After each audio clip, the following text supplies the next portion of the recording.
नमस्कार मित्रों, मैं लखनऊ से डॉक्टर रामवृक्ष सिंह।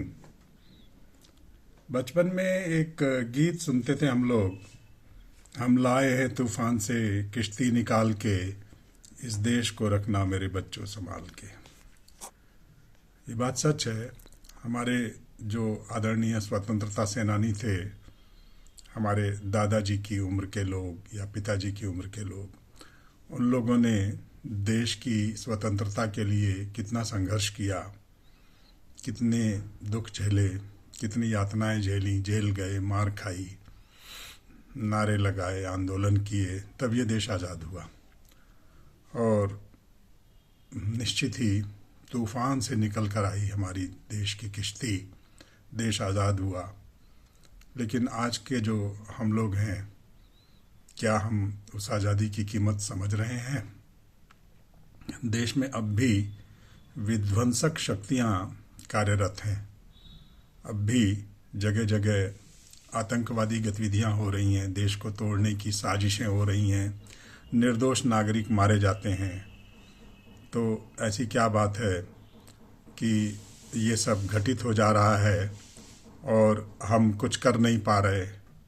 मुझे ऐसा लगता है कि देश की बाह्य और आंतरिक सुरक्षा दोनों के लिए अभी बहुत प्रयास किए जाने की आवश्यकता है। ऐसा नहीं होना चाहिए कि जब विस्फोट हो जाए तब हमारी एजेंसियां जागें। और जिन लोगों पर भी हमें संदेह है, जहां जहां कुछ तोड़फोड़ या विध्वंस होने की संभावना है, जो लोग हमें संदिग्ध लगते हैं, उन सब पर हमें कड़ी दृष्टि रखनी चाहिए। आज के अखबार में छपा है कि देश के 8 जिलों में जो एक खास प्रकार की शैक्षणिक संस्थाएं हैं, उन पर निगाह रखी जाएगी। आज के एक और पेपर में ये छपा है कि फरीदाबाद की एक यूनिवर्सिटी में लगभग 410 या 415 करोड़ रुपए छात्रों से मार लिए गए। तो ऐसा क्यों होता है? ये एक दिन तो नहीं हो सकता कि अचानक एक दिन में इतने पैसे छात्रों से ले लिए जाएं और उनको ठग लिया जाए।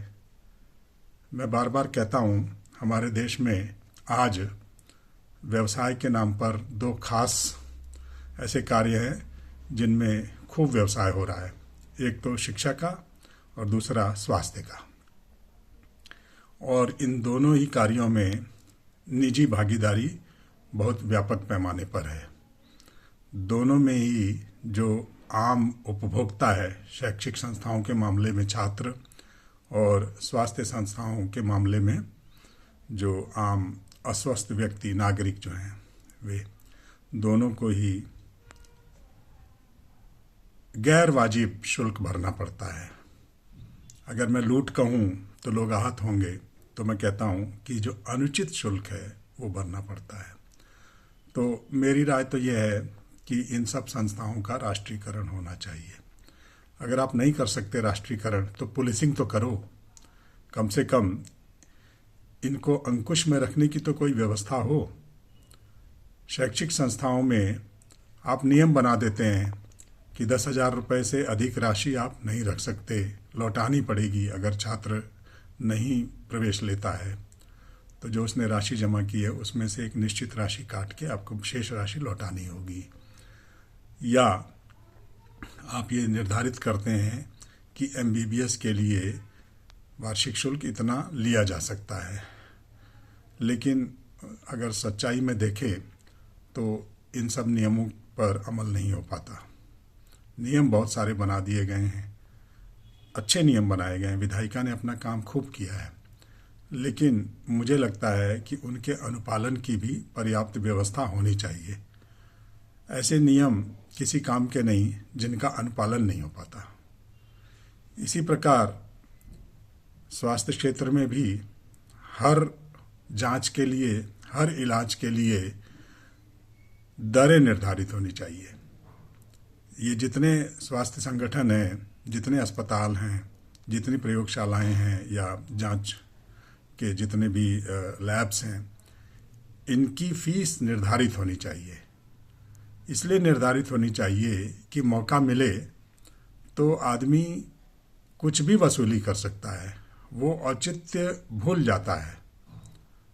उसे लगता है कि वसूल लो जितना वसूलना है, लेकिन ये अनुचित है।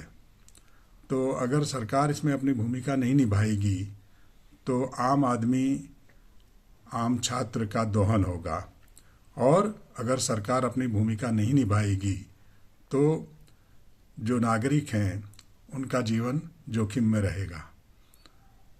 हमने देखा कि डॉक्टर लोग आतंकवादी गतिविधियों में संलिप्त हैं, तो क्या गारंटी है कि जो भोजनशालाएं चला रहे हैं, जो खाने पीने का सामान बेच रहे हैं, जो फल और सब्जी बेच रहे हैं, दूध बेच रहे हैं, पनीर बेच रहे हैं, अंडे बेच रहे हैं, मांस बेच रहे हैं, वे लोग मौका मिलने पर और उनका मन होने पर आम जनता के जीवन से खिलवाड़ नहीं करेंगे।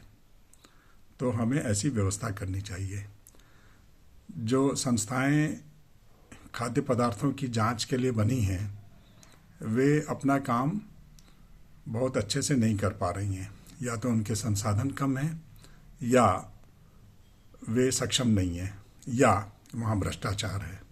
आज के ही अखबार में एक लेख छपा है जिसमें कहा गया कि जो दूध है, दूध पर्याप्त मात्रा में उपलब्ध नहीं है, और जो दूध उपलब्ध है वो संदूषित है, उसमें मिलावट है, भांति भांति की मिलावट है। तो दूध जैसी बुनियादी चीज़ में अगर मिलावट है और उस पर हम नियंत्रण नहीं कर पा रहे हैं तो ये एक बड़ी चिंता की बात है। और अगर कोई विध्वंसक तत्व अगर चाहें तो आम आदमी का जीवन कभी भी ले सकते हैं, ऐसा मुझे लगता है। इसलिए हमें पुलिसिंग की ज़रूरत है, हर जगह पुलिसिंग की ज़रूरत है, हर जगह सतर्क रहने की आवश्यकता है। और ये सतर्कता किसी आम आदमी के किए तो हो नहीं सकती। इसके लिए हमारा जो तंत्र है उसे निरंतर जागते रहना होगा, और न केवल जागते रहना होगा बल्कि हर व्यक्ति पर संदेह करना होगा। इसमें कोई भी बुराई नहीं है।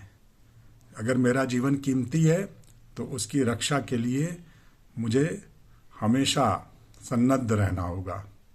इसी प्रकार अगर मेरे देश के नागरिकों का जीवन मूल्यवान है तो उनकी रक्षा के लिए मुझे ऐसा तंत्र विकसित करना चाहिए जो नागरिकों के जीवन की रक्षा कर सके। यही तो शासन का कर्तव्य है। धन्यवाद मित्रों।